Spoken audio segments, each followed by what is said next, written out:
पुनः जगाने आया, मैं पुनः मिलाने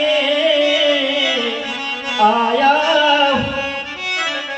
इनके इन बुझते दीपों को मैं पुनः जलाने आया हूँ। लंकेश है तेरे कारण मैं लाखों रास रचाऊंगा। कल्याण जिस तरह से होवे मैं उनसे यही मनाऊंगा। यद्यपि इस समय आप मेरे शत्रु के रूप में, पर फिर भी मैं आपके कल्याण की ही कामना करूंगा। यदि मैं ऐसा करूंगा तभी तो आने वाले समय में इस बात को ऋषि मुनि बड़े गर्व के साथ कह सकेंगे कि अनिहु को अनभल कीन है न रामा।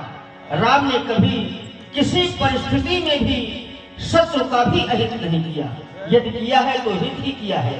और इस बात को मैं सहज में नहीं कहता, इस संपूर्ण समाज में इस बात की घोषणा कर रहा हूं आज कि जब भी कभी मैं शत्रु के पास या आपके पास किसी को भेजूंगा तो मैं उससे यही कहूंगा, काज हमार तास हित होई, रिपुसन करे हो बत कहीं सोई, जिससे हमारा कार्य हो जाए और उनका भी हित बना रहे। तो मैं आपका कल्याण करने के लिए आया हूं। और ऐसे नहीं, कल्याण भी कैसा होगा? बैठाल के बाणों की सैया।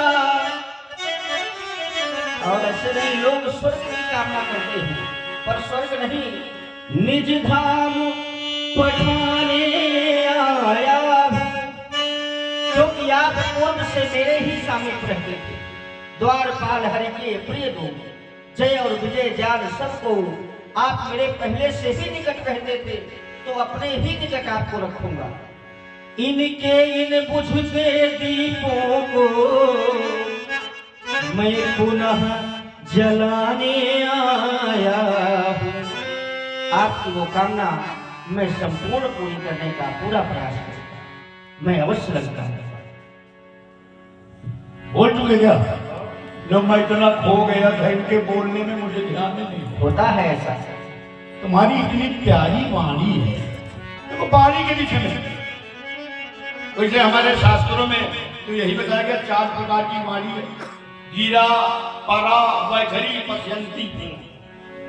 लेकिन अगर चाहो तो इसी वाणी से लोगों को झुका लो, और चाहो तो इसी वाणी के द्वारा लाठी चलवा लो। वाणी लो, चाहो तो लोग तुम्हारे चरणों की पूजा करने लगे वाणी के द्वारा, और कहा इसी वाणी के द्वारा